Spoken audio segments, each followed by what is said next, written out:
नमस्कार, माझ्या किचन या चॅनलवरती आपलं सगळ्यांचं खूप खूप स्वागत। तर आपण आज करणार आहे पनीरचा चिला किंवा पनीरची पोळी। तुम्ही नाश्त्याला करू शकता किंवा छोट्या मोठ्या डब्याला मुलांना देऊ शकता किंवा मुलं तुमची बाहेर जर शिकायला असेल तर ते पण सहज बनवू शकतील असा हा पदार्थ आहे।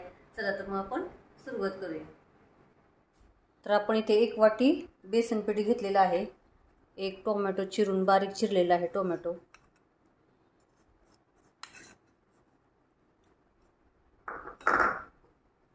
2 कांदे बारीक चिरलेले, 1 चमचा किचन किंग मसाला, अर्धा चमचा हळद, अर्धा चमचा लाल तिखट, चवीनुसार मीठ,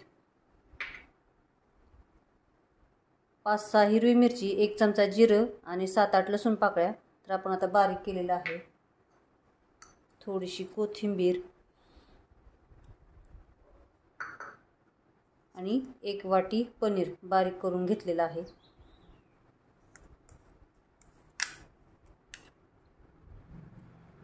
तर आता पाणी घालून आपण ह्याचं बॅटर करूया पातळ एकदम। आपण जशी बेसन पिठाची पोळी करतो तशीच याची पोळी करून घ्यायची आहे।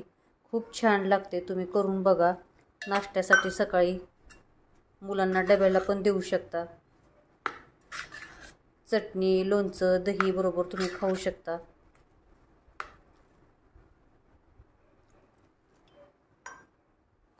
तर एवढंसं पातळ बॅटर केले तुम्ही बघू शकता, जास्त पातळ नाही करायचं। तर छोटे छोटे पॅनकेक पण तुम्ही याचे बनवू शकता। तर आता आपण 5 मिनिट असं झाकून ठेवूया आणि करायला घेऊया। तर तवा आपला गरम झालेला आहे, आपण गॅस एकदम मध्यम केलाय। त्याच्यात आपण थोडंसं तेल टाकूया, तुम्ही तूप टाका किंवा बटर टाका तुमच्या आवडीप्रमाणे। तर आता आपण याच्यात चिला टाकायला घेऊया।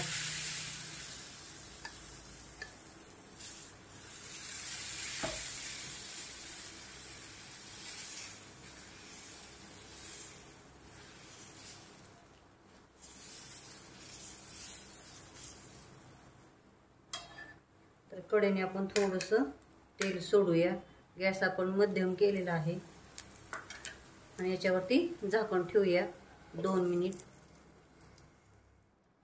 तर आता बारीक गॅसवरती आपण ठेवलं होतं आहे। तर असं सुकलं थोडंसा की बघायचं आपण आता।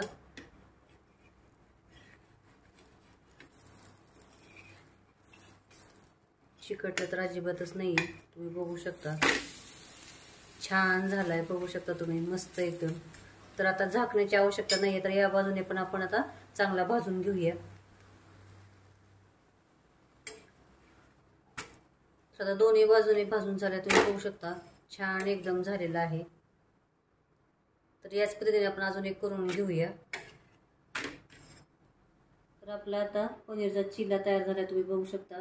दह्याबरोबर तुम्ही खाऊ शकता, मुलांना पण डब्याला देऊ शकता। तर चॅनल सबस्क्राईब करा, लाईक करा, शेअर करा आणि कमेंटमध्ये मला नक्की सांगा कसा झाला तो। थँक्यू।